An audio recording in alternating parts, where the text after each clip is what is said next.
Hello, I'm Heather Payne and I'm a paediatrician, a children's doctor, and I work at the Welsh Government, so I help to look after all the 600,000 children and young people in Wales.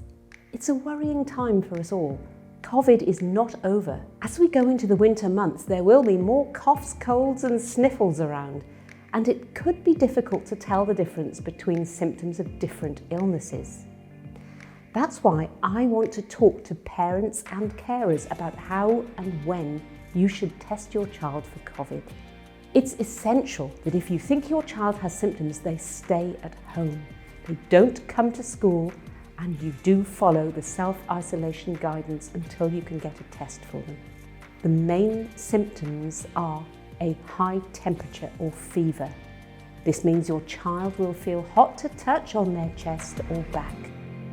A new continuous cough. This means coughing a lot for more than an hour, or 3 or more coughing episodes in 24 hours, or a loss or change to your sense of smell or taste. If your child does not have symptoms of COVID but has other cold-like symptoms like a runny nose, they don't need to be tested or self-isolate.